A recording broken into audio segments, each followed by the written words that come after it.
मेरा नाम पूर्वी है। आज मैं आप लोगों को अपनी आंखों से हुए एक धोखे के बारे में बताने जा रही हूँ।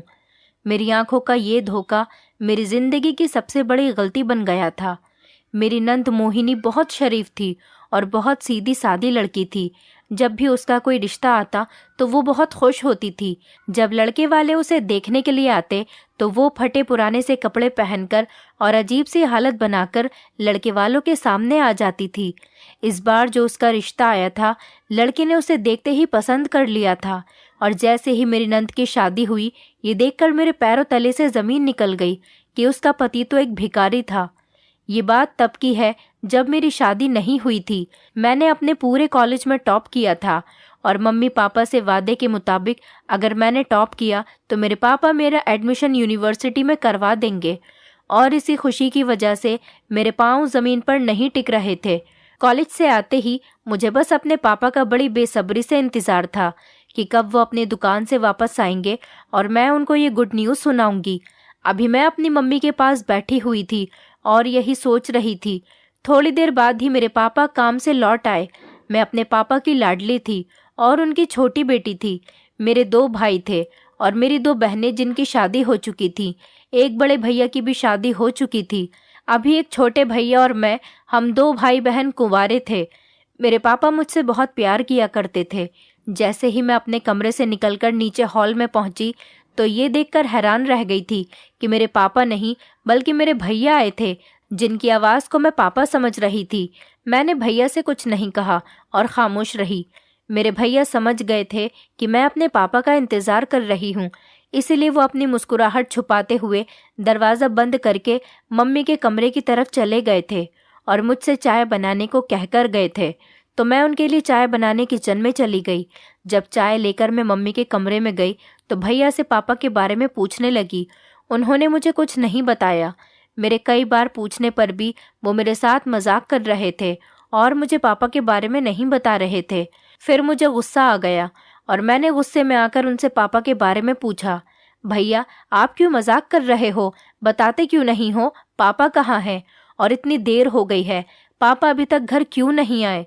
पहले तो भैया मम्मी की तरफ देखकर हंसने लगे, फिर मेरी तरफ देखकर कहने लगे, पूर्वी आज दुकान पर कस्टमर ज्यादा हैं, इसलिए पापा आज थोड़ा लेट आएंगे।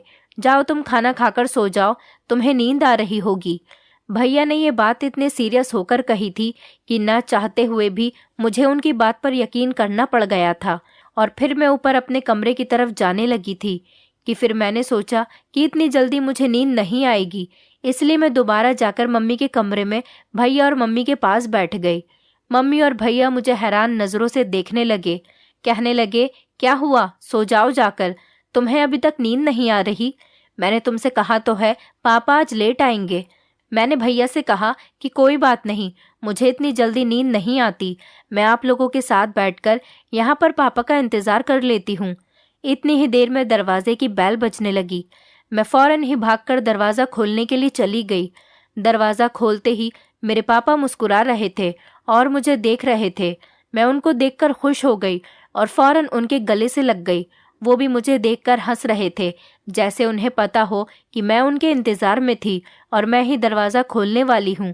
मैंने अपनी खुशी की वजह अपने पापा को बता दी। वो भी बड़ी खामोशी से मेरी बात को सुन रहे थे। शायद उन्हें पता था कि मुझे यही बात उनसे करनी थी। मैंने पापा को अंदर बुलाया और उनसे कहने लगी, पापा आप तो आज लेट आने वाले थे। पापा कहने लगे, तुम्हें ऐसा किसने कहा? मैंने कहा, ऐसा तो मुझे भैया बता रहे थे। भैया पापा को देखकर हंसने लगे और कहने लगे, पापा मैं पूर्वी के साथ मजाक कर रहा था। मेरे पापा से यही शर्त लगी हुई थी कि अगर मैंने कॉलेज में टॉप किया तो पापा मेरा यूनिवर्सिटी में एडमिशन करवाएंगे। अब पापा ने अपनी शर्त पूरी कर दी थी, इसलिए उन्होंने मेरा एडमिशन शहर की अच्छी यूनिवर्सिटी में करवा दिया था और पापा ही मुझे यूनिवर्सिटी से लेकर आते थे और यूनिवर्सिटी ही छोड़कर चले जाते थे। मैं अपनी लाइफ में बहुत खुश थी क्योंकि मेरी फैमिली बहुत अच्छी फैमिली थी। धीरे धीरे कुछ साल गुजर गए और मेरी पढ़ाई भी कंप्लीट होने वाली थी। मेरा आखिरी साल चल रहा था। यूनिवर्सिटी में मेरी मुलाकात एक लड़के के साथ हो गई। वो देखने में काफ़ी हैंडसम था। उसने बातों ही बातों में मुझसे फ्रेंडशिप कर ली और हमारी फ्रेंडशिप धीरे धीरे प्यार में बदल गई। आज हमारी फेयरवेल पार्टी थी और उस दिन उसने मुझे शादी के लिए प्रपोज कर दिया और कहा था कि वो मेरे घर पर रिश्ता भेजना चाहता है। उस लड़के का नाम प्रतीक है। मैंने प्रतीक से 2-3 दिन का टाइम मांगा था क्योंकि मुझे अभी इस बारे में सोचना था और अपनी फैमिली को भी तैयार करना था। घर आकर मैंने बड़ी सोचते सोचते अपनी मम्मी से इस बारे में बात की थी। मेरी मम्मी ने इस बारे में पापा से बात करके जवाब देने के लिए कहा था।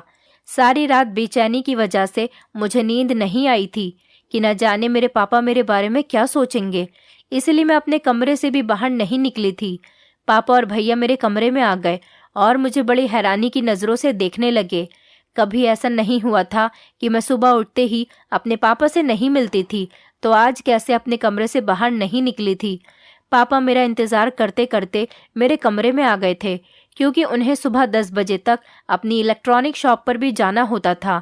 पापा ने मुझसे कहा, क्या हुआ पूर्वी, आज तुम अपने कमरे से बाहर क्यों नहीं निकल रही हो, जबकि तुम तो रोज़ 7 बजे ही उठ जाती हो।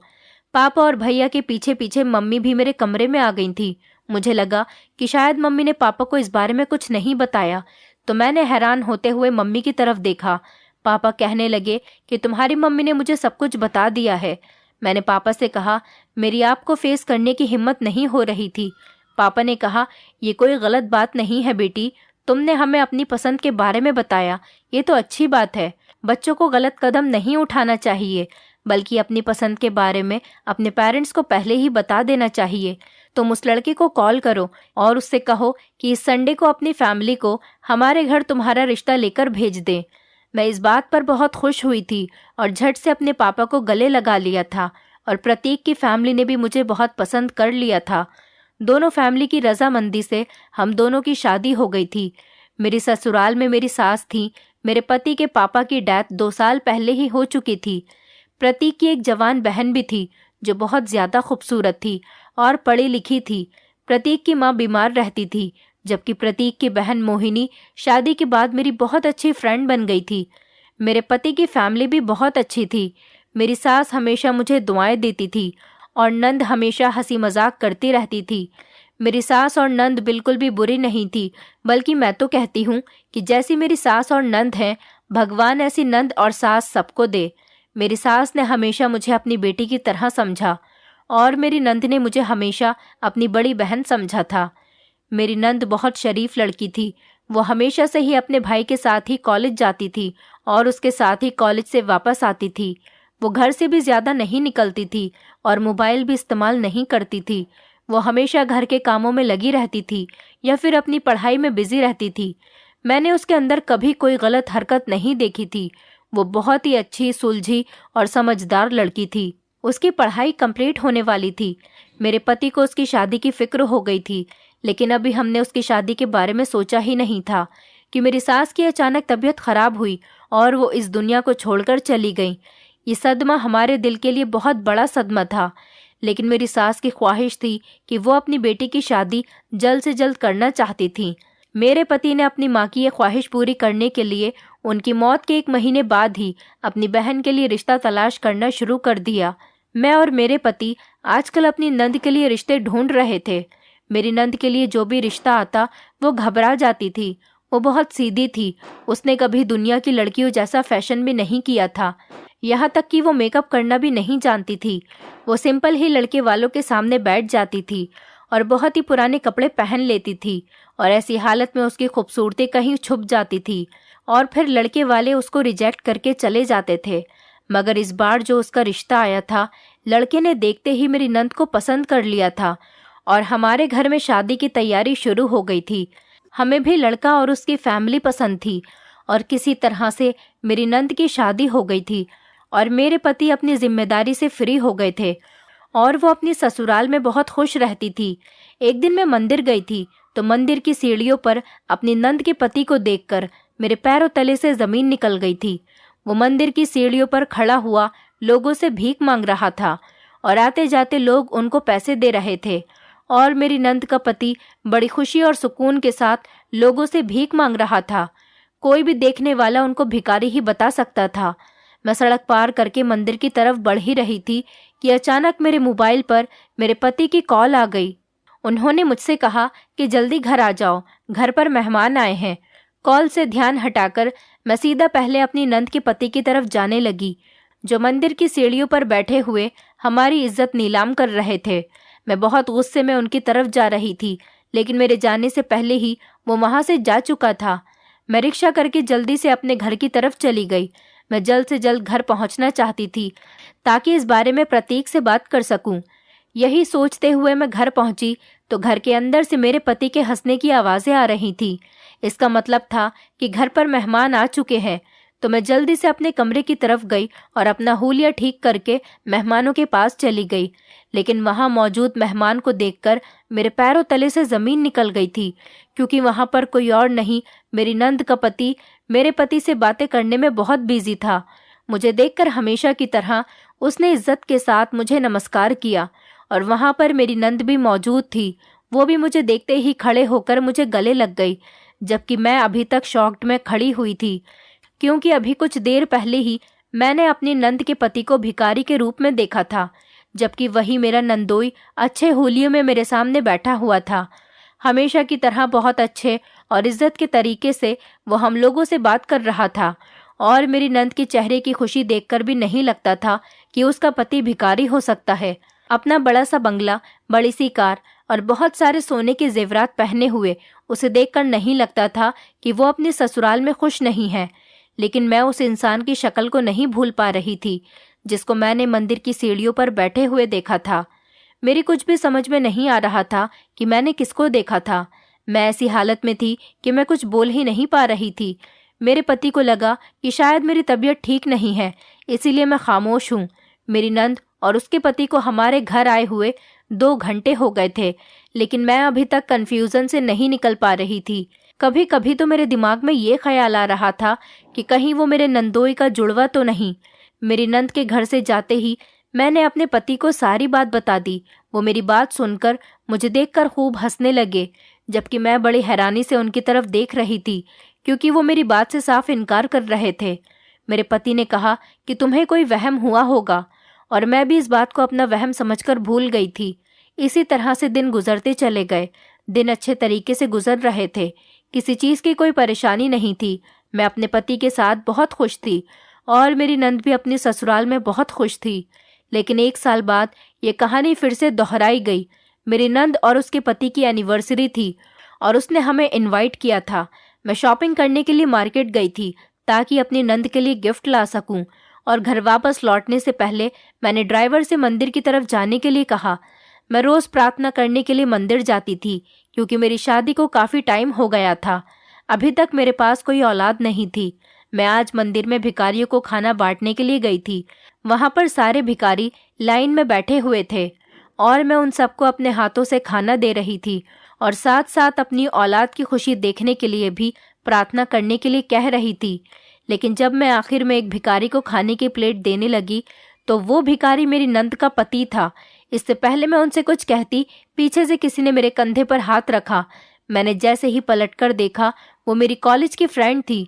मेरी फ्रेंड मुझसे बहुत दिनों बाद मिली थी, इसलिए मेरी लाइफ के बारे में पूछ रही थी। मैं उसकी बातों में लग गई थी, लेकिन उसके जाते ही जैसे ही मैंने पीछे पलटकर देखा तो वहाँ पर कोई नहीं था। यहाँ पर कोई भिखारी नहीं था, सारे भिखारी यहाँ से जा चुके थे। मैं वहाँ पर खड़े होकर अपने नंदोई को ढूंढने लगी, जो भिखारी के रूप में था। 1-1.5 घंटा लगातार मैंने उसको पूरे मंदिर में तलाश किया, लेकिन वो मुझे कहीं पर भी नजर नहीं आया। उसके बाद मैं थक हार कर अपने घर को वापस लौट आई, मगर मेरा दिमाग अभी भी कंफ्यूज हो रहा था। मैं बहुत परेशान थी, क्योंकि 1 साल पहले भी मेरे साथ यही सब कुछ हो चुका था। मेरी नंद का पति, जिसको मैंने भिखारी की हालत में देखा था, आज फिर वही भिखारी था जो मेरा नंदोई था। और आज मैंने अपने पति से इस बारे में क्लियरली बात करने का फैसला कर लिया था। मैं दरवाजे के पास खड़ी हुई टहल रही थी। जैसे ही मेरे पति घर में दाखिल हुए, उन्होंने मेरी तरफ देखा तो मैं चेहरे से ही परेशान लग रही थी। उन्होंने मुझे देखते ही पूछा कि क्या हुआ है, क्यों टहल रही हो, तुम्हारी तबीयत तो ठीक है ना? मैंने अपने हाथ में अपने पति का बैग पकड़ा और अपने पति को आज की हुई सारी बात बता दी। वो एक बार फिर उस बात को मेरा वहम कहकर टाल रहे थे, क्योंकि उनका कहना था कि वो भी तो रोज़ घर से निकलते हैं ऑफिस जाने के लिए या किसी और काम के लिए, तो रास्ते में उन्होंने तो ऐसा आज तक कुछ भी नहीं देखा जैसा कि मुझे दिखाई देता है। अगर उनकी बहन का पति भिखारी है तो किसी और को क्यों नहीं नजर आता? और उनकी इस बात ने मुझे शॉक्ड कर दिया था। मैंने नौकरानी को खाना लगाने के लिए कहा, क्योंकि मैं अपने पति की इस बात से एग्री थी कि मेरे सिवा किसी ने भी मेरी नंद के पति को भिखारी के रूप में नहीं देखा था। लेकिन भिखारी तो हर जगह घूमते हैं, तो वो मेरे अलावा किसी और को क्यों नहीं दिखाई देता? मैं सोच सोच कर परेशान हो गई थी। हम दोनों हस्बैंड वाइफ ने खाना खाया, लेकिन खाना खाते हुए भी मेरे दिमाग में वही सारी बातें घूम रही थीं। फिर मैंने नौकरानी से चाय बनाने को कहा। वो मेरे और मेरे पति के लिए कमरे में ही चाय लेकर आ गई थी। मैंने अपनी नंद के घर एनिवर्सरी में ले जाने के लिए जितनी भी शॉपिंग की थी, वो सारी अपने पति को दिखाने लगी। कल हम लोगों को अपनी नंद के घर एनिवर्सरी में जाना था। हम दोनों बहुत ज़्यादा रिलैक्स फील कर रहे थे और एक दूसरे के साथ बातों में बिजी थे। अगले ही दिन शाम के टाइम पर हम लोग कार से अपनी नंद के घर जाने के लिए निकल गए थे, तो सामने फिर से मैंने इस भिखारी को देखा जो मेरी नंद के पति जैसा लगता था। दोबारा से उसको देखकर मैं हैरान रह गई थी कि वो दूसरे भिखारियों के साथ खड़ा हुआ भीख मांग रहा था। तो मैंने जल्दी से अपने पति को इशारा करते हुए दिखाया जहां पर वो भिखारी खड़े हुए थे। जब मेरे पति ने मेरी तरफ गौर से देखा तो मैं भी हैरान रह गई कि वहां पर तो कोई भी नहीं था, जबकि कुछ देर पहले भिखारियों का पूरा ग्रुप खड़ा हुआ था। मेरे पति कहने लगे, पूर्वी, लगता है तुम्हें चश्मे की जरूरत है। तुम अपने दिमाग पर ज्यादा ही स्ट्रेस लेने लगी हो इस बात को लेकर। ये बात कहते हुए मेरे पति ने कार आगे बढ़ा ली, क्योंकि हमें जाने में लेट हो रहा था और मेरे दिमाग में यकीन हो चुका था कि जरूर कुछ तो गड़बड़ है और इस बात के बारे में मैं जानकर ही रहूंगी, चाहे मुझे कुछ भी करना पड़े। यही सब सोचते सोचते रास्ता पूरा हो गया था और मेरी नंद का घर भी आ गया था। मेरी नंद के घर पर बहुत अच्छी डेकोरेशन हुई थी। उसका बहुत बड़ा बंगला था जिसमें बहुत से नौकर काम किया करते थे। उसके घर और उसकी फैमिली को देखकर नहीं लगता था कि ये किसी भिखारी का घर है या किसी भिखारी की फैमिली है। मुझे अपनी आंखों पर पूरा विश्वास था। मैं अपनी आंखों देखी हुई बात को बार बार नहीं झुठला सकती थी और अब मुझे सच्चाई जानकर ही रहनी थी। मेरे पति ने अचानक ही मुझे हाथ से हिलाया तो मैं होश में आ गई थी। उन्होंने मुझे कार से उतरने के लिए कहा। कहने लगे, पूर्वी, न जाने तुम किन ख्यालों में खोई रहती हो। चलो, हम लोगों को अंदर भी जाना है, लेट हो रहा है। उन्होंने जब मुस्कुराते हुए कहा तो मैं भी उन्हें मुस्कुराकर देखने लगी और कार से उतर गई और हम लोग बंगले के अंदर चले गए। मेरी नंद बहुत खूबसूरत लग रही थी। उसने बहुत सारा जेवर भी पहना हुआ था और वो बहुत ज्यादा खुश लग रही थी। अपनी नंद के चेहरे की खुशी देखकर थोड़ी देर के लिए मैं सब कुछ भूल गई थी। कुछ देर बाद वहां पर केक कट किया गया। मेरी नंद का ससुराल काफी बड़ा था और उसने काफी सारे लोगों को इनवाइट किया था। हर कोई वहां पर मेरी नंद की खूबसूरती और उसकी आदत के बारे में तारीफ कर रहे थे और साथ ही साथ उसके पति की भी बहुत तारीफ कर रहे थे। ये सारी बातें सुनकर मुझे और मेरे पति को बहुत खुशी मिल रही थी कि मेरी नंद बहुत किस्मत वाली है जो उसे इतने अच्छे ससुराल वाले मिले हैं। अभी हम लोग केक कट करने के बाद फ्री ही हुए थे कि इतनी देर में ही मैंने अपने नंदोई को घर से बैक साइड पर जाते हुए देखा। मैं ना चाहते हुए भी अपनी नंद के पति का पीछा करने लगी। जब वहां पहुंची तो हैरान रह गई कि ये यही भिखारी का ग्रुप था जिसको मैं हर बार देखा करती थी। उनके सामने खड़े होकर मेरी नंद का पति उन लोगों को खाना सर्व कर रहा था। वो लोगों को बहुत ही ज्यादा इज्जत दे रहा था, जैसे वो लोग कोई भिखारी नहीं बल्कि बहुत बड़े लोग हों। मैं यही सोच रही थी कि मैं इस बारे में अपनी नंद के पति से पूछ लूं, लेकिन फिर मेरे दिल में ये ख्याल भी आता कि कहीं उनको बुरा न लग जाए, उन्हें ऐसा न लगे कि भाभी मुझ पर शक कर रही है। ये सोचकर मैं पीछे पलटने लगी तो उसी वक्त मेरे नंदोई ने पीछे पलटकर देखा तो मैं हैरान रह गई थी, जबकि मेरा नंदोई मुस्कुराते हुए मेरी तरफ देख रहा था। वो कहने लगा, भाभी आप यहाँ क्या कर रही हैं? क्या हुआ, आपको कुछ चाहिए? मैंने कहा, नहीं नहीं, मुझे कुछ नहीं चाहिए, बस वो मेरा दिल थोड़ा घबरा रहा था तो मैंने सोचा यहीं कहीं टहल लेती हूँ। मैंने झूठ बोलते हुए अपने मतलब की बात पूछी। कहा, आप यहाँ क्या कर रहे हैं और ये लोग कौन हैं? तो मेरी नंद के पति ने मुस्कुराते हुए कहा, भाभी, ये लोग भिखारी हैं। ये इन गरीबों का हक है। अगर हम इन्हें भूल जाएंगे तो हमारे देश से गरीबी कभी नहीं मिटेगी। जब हम ही अपनी खुशियों में इन गरीब लोगों को याद नहीं रखेंगे तो फिर इन लोगों का क्या होगा? हमें तो इस देश से गरीबी को ख़त्म करना चाहिए, लेकिन हम भूखे गरीब लोगों की मदद नहीं करके अपने देश में गरीबों को और ज़्यादा बढ़ावा दे रहे हैं। हमें तो ऐसे लोगों को ढूंढना चाहिए और उनकी मदद करनी चाहिए। हमें अपने सुख दुख में इन लोगों को शामिल करना चाहिए और इन लोगों को पेट भर के खाना खिलाना चाहिए। इनकी हर ज़रूरत को पूरा करना चाहिए। भाभी, मुझे गरीबों को खाना खिलाने से बहुत खुशी मिलती है। मुझे बहुत खुशी मिलती है जब कोई मेरी वजह से पेट भर के सोता है। अगर भगवान ने मुझे इस काबिल बनाया है तो फिर मैं क्यों ना इन गरीबों की मदद करूं। यही वजह है कि मैं अपने सुख दुख में इन लोगों को याद करना नहीं भूलता। मेरी नंद के पति ने मेरी आंखें खोल दी थीं। आखिर वो ठीक ही तो कह रहे थे। जब तक हम इस देश से गरीबी को मिटाने की कोशिश नहीं करेंगे, तब तक गरीबी हमारे देश से ख़त्म नहीं होगी। मुझे तो उसके सामने खड़े हुए बड़ी शर्म आ रही थी, क्योंकि मेरे दिमाग में तो उसके खिलाफ कुछ और ही चल रहा था कि मैंने किसी नेक इंसान के लिए अपने दिमाग में घटिया सोच रखी हुई थी। फिर मैं मुस्कुराकर वहां से चली आई।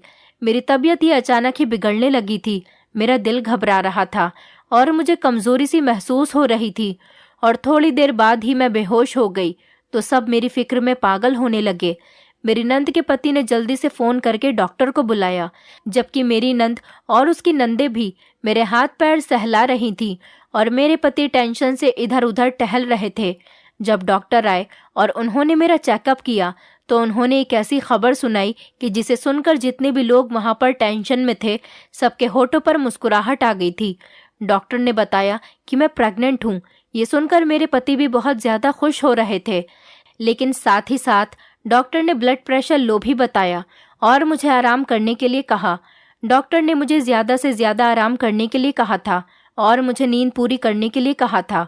वैसे भी मुझे बहुत तेज़ नींद आ रही थी और मैं सो गई, और मैं बहुत देर बाद जगी थी, जिसकी वजह से उस रात मुझे अपनी नंद के घर में ही रुकना पड़ गया।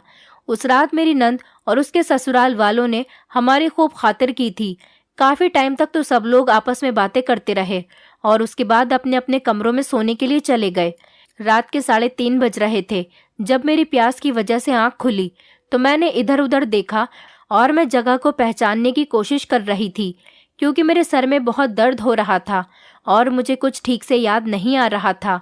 हल्की हल्की रोशनी होने की वजह से कुछ समझ नहीं आ रहा था, मगर अपने बराबर में अपने पति को सोता हुआ देखकर मेरे अंदर थोड़ी हिम्मत आ गई थी और मेरे दिमाग ने काम करना शुरू किया तो पता चला कि मेरी तबीयत ठीक नहीं थी और मैं यहीं पर सो गई थी।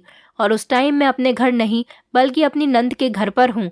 मुझे बहुत तेज़ प्यास लग रही थी। साइड टेबल पर जग रखा हुआ था, लेकिन उसमें भी पानी नहीं था। शायद रखना भूल गए होंगे। मैंने सोचा अपने पति से पानी लाने के लिए बोल देती हूँ, लेकिन मेरे पति बहुत ज़्यादा गहरी नींद में सो रहे थे, इसलिए मैंने उनको उठाना बेहतर नहीं समझा। सोचा कि खुद ही जाकर पानी ले आती हूँ। धीरे धीरे चलकर मैं अपने कमरे से निकल गई और थोड़ी ही दूरी पर मुझे किचन नजर आ गया। मैंने जल्दी से पानी पिया और कमरे की तरफ आने लगी। तभी अचानक मुझे किसी की बातें करने की आवाज़ आ रही थी। ये मेरी नंद का कमरा था। वो दोनों पति पत्नी आपस में कुछ बातें कर रहे थे।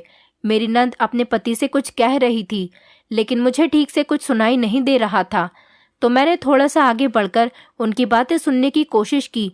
मुझे उन लोगों की बातें तो नहीं सुननी चाहिए थी, ये गलत था, लेकिन जो मैंने सुना वो बहुत हैरत में डालने वाली बात थी। वो अपने पति से कह रही थी, आप प्लीज़ जल्दी घर आ जाया करो, मुझे आपकी फिक्र लगी रहती है। मेरी नंद अपने पति से ये बात कह रही थी। वो कहने लगा, मोहिनी, तुम इस बात की टेंशन मत लिया करो, तुम ज़्यादा देर तक मेरा वेट मत किया करो और सो जाया करो। मेरा तो ये रोज़ का ही काम है। आखिर तुम कब तक मेरा इंतज़ार करती रहोगी? वैसे भी तुम्हारी तबीयत ठीक नहीं रहती, मुझे देर हो जाती है, तो तुम परेशान मत हुआ करो। मेरी नंद अपने पति की बातों पर मुस्कुरा रही थी। उसने अपने पति से कहा, अच्छा मेरी बात सुनो, मुझे लगता है कि भाभी को आप पर शक हो गया है, तो आप उनके सामने थोड़ी सावधानी बरता करो। उसके पति ने कहा कि ठीक है, अब काफ़ी रात हो चुकी है, सो जाते हैं। ये कहकर उन्होंने अपने कमरे की लाइट बंद कर ली और मैं भी कमरे की तरफ आ गई थी। अब मेरी टेंशन और भी ज़्यादा बढ़ गई थी। न जाने ये लोग क्या छुपा रहे थे। मुझे अपनी नंद के फ्यूचर की फिक्र हो रही थी। मुझे कुछ समझ नहीं आ रहा था कि वो शक वाली बात क्यों कर रही थी। उसी की मुझे बहुत ज़्यादा फिक्र हो रही थी। आखिर ये लोग मुझसे कुछ न कुछ तो छुपा रहे थे। थोड़ी देर तक तो मैं सोचती रही और उसके बाद मैं भी सो गई।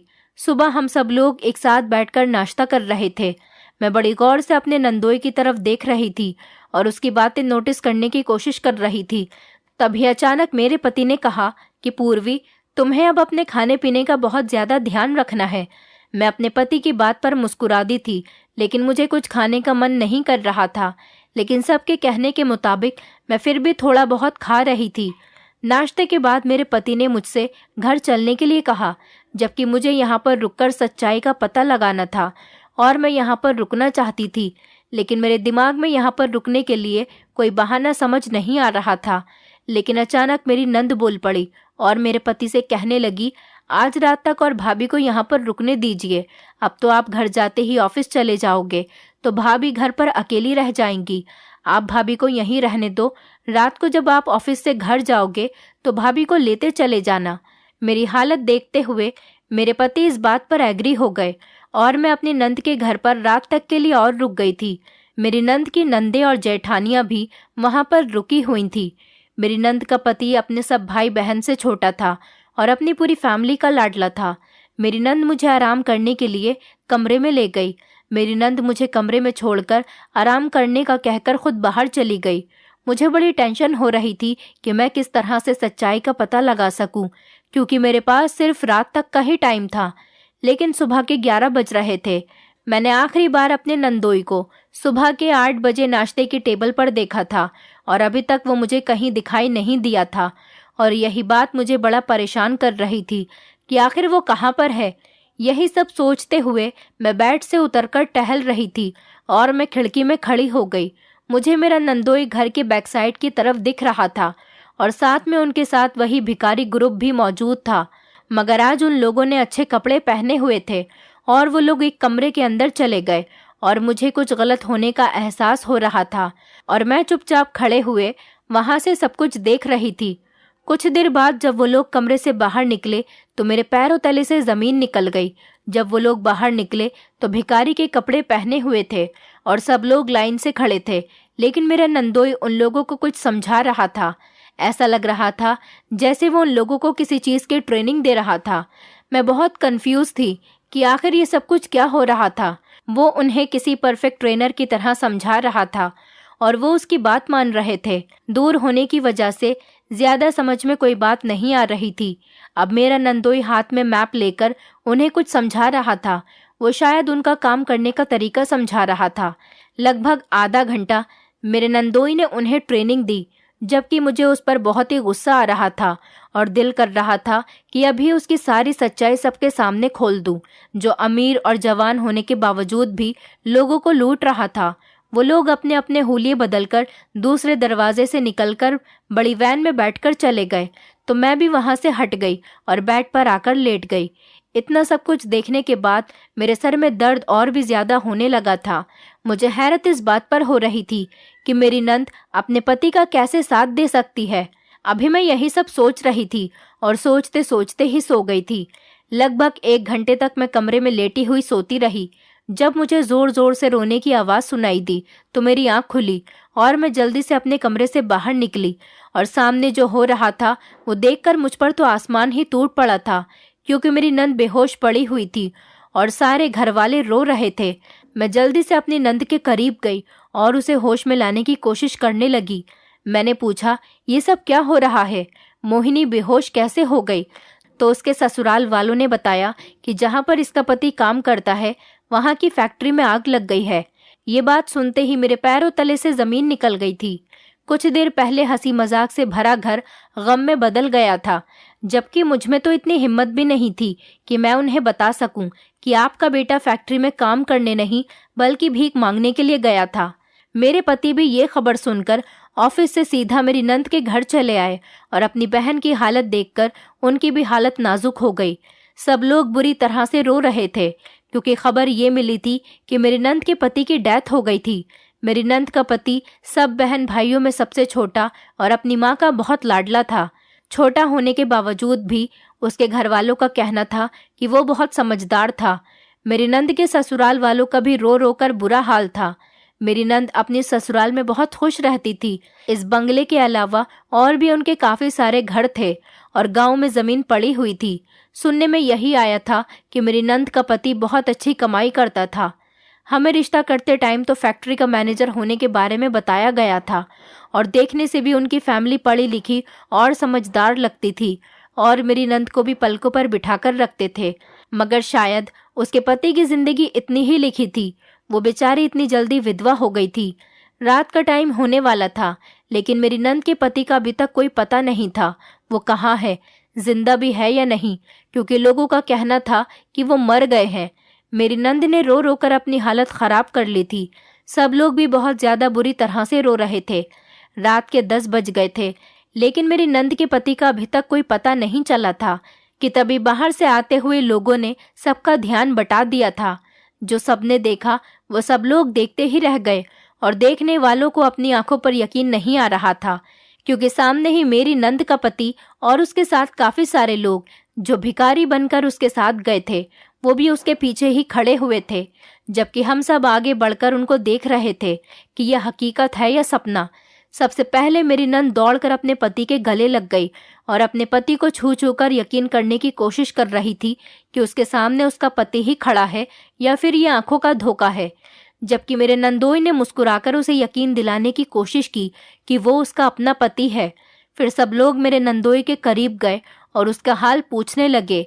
मैं भी अपने नंदोई की तरफ गई और बड़ी हैरानी से उनकी तरफ देख रही थी, तो वो सबको अपने पास बैठाकर साथ होने वाले हादसे के बारे में बताने लगे और मेरी तरफ देखकर कहने लगा, भाभी, मैं जानता हूँ आप पहले दिन से ही मुझ पर शक कर रही है कि कैसे मैंने आपकी नंद को पसंद कर लिया, जबकि दूसरे लोग आपकी नंद के सादेपन को देखकर इनकार कर दिया करते थे। जबकि मैंने आपकी नंद को एक्सेप्ट कर लिया क्योंकि मुझे सिंपल सी लड़की की तलाश थी, जो सीधी सादी और मासूम सी हो, जो दुनिया के दिखावे से बिल्कुल अलग हो। लेकिन जब मैंने मोहिनी को पहली बार देखा तो मैं उसकी तरफ अट्रैक्ट होता चला गया। मुझे हमेशा ही ऐसी लड़की की तलाश थी और वो सारी क्वालिटीज मेरी पत्नी के अंदर मौजूद थी। तभी मैंने मोहिनी को पसंद किया। यही वजह थी मैंने देखते ही मोहिनी से शादी के लिए हाँ कर दी थी, क्योंकि मोहिनी जैसी प्यार करने वाली और सादी और मासूम सी लड़की मुझे कहीं नहीं मिल सकती थी। और दूसरी बात यह है कि आपने मुझे कई बार सड़क पर और मंदिर की सीढ़ियों पर भिखारी के रूप में देखा था, मगर मैं मजबूर था क्योंकि उस टाइम मैं ड्यूटी पर होता था। कुछ लोग भिखारी के भेष में छोटे और मासूम बच्चों को पकड़ रहे थे, जिनका हमने 1 साल पहले पता लगा लिया था। लेकिन उनके गैंग के अभी कुछ लोग बाकी रह गए थे, जिनको हम अब पकड़ने की कोशिश कर रहे थे। इसी सिलसिले में मुझे अपने ऑफिसर्स के साथ मिलकर उनके जैसे ही होलिये में उनको तलाश करना था और उनको सजा दिलवानी थी, जो छोटे बच्चों की जिंदगियों के साथ खिलवाड़ कर रहे थे। और आज शाम ही हमें पता चला था कि एक स्कूल है जहां पर वो लोग बच्चों को उठाकर लेकर जाएंगे। आप लोगों को गलत खबर मिली थी कि फैक्ट्री में आग लग गई है, जबकि ऐसा कुछ भी नहीं था। हम लोग उनका पीछा करते हुए जब उनके अड्डे पर पहुंचे तो उन्होंने हमें मारने की कोशिश की, लेकिन हमारे साथियों ने जैसे तैसे उन लोगों को अरेस्ट कर लिया और अब वो लोग जेल में हैं। मेरी गलती रही भाभी, मैंने आप लोगों को अपनी जॉब के बारे में नहीं बताया कि मैं एक CID ऑफिसर हूँ, जबकि मेरी पत्नी इस बारे में सब कुछ जानती है। मैं अपनी फैमिली को खतरे में नहीं डाल सकता था, क्योंकि हमारे दुश्मन हमारे परिवार की ताक में लगे रहते हैं। इसलिए मुझे माफ कर देना, मैं अपने बिहेवियर से बहुत शर्मिंदा हूँ। मेरे नंदोई ने जब मुझसे माफी मांगी तो मैं भी शर्म से पानी पानी हो गई थी कि कैसे मैंने अपने नंदोई पर शक किया। वो तो एक CID ऑफिसर है और मैंने इतने होनहार ऑफिसर पर शक किया, मगर मैं अपनी नंद के लिए फिक्रमंद हो रही थी। शायद ये इसीलिए था, लेकिन अब सारी प्रॉब्लम्स खत्म हो गई थी। उन बच्चों के मुजरिम भी पकड़े गए थे और यहाँ पर मेरा नंदोई सही सलामत हमारे सामने बैठा हुआ था और मेरी कन्फ्यूजन भी खत्म हो गई थी। मुझे अपने नंदोई पर बहुत गर्व हो रहा था और अपनी नंद की जिंदगी पर खुशी हो रही थी कि उसे जिंदगी गुजारने के लिए बहुत प्यारे रिश्ते मिले हैं और आखिरकार भगवान ने मुझे शादी के इतने सालों बाद औलाद की खुशी भी दिखा दी थी। मैंने एक प्यारी सी बेटी को जन्म दिया था और मैं अपनी बेटी के भाग्य की हमेशा प्रार्थना करती हूँ। मैं भगवान से प्रार्थना करती हूँ कि जैसी प्यार करने वाली ससुराल मुझे मिली और जैसी मेरी नंद को मिली, ऐसी ससुराल हर बेटी को मिलनी चाहिए और हर लड़की की जिंदगी हंसी खुशी गुजरे। दोस्तों, उम्मीद करती हूँ आपको हमारी कहानी पसंद आई होगी। कहानी पसंद आई है तो वीडियो को लाइक करें, चैनल पर नए हैं तो चैनल को सब्सक्राइब करें और हाँ, नोटिफिकेशन बेल को जरूर दबाएं ताकि अगली अपडेट सबसे पहले आपको मिले।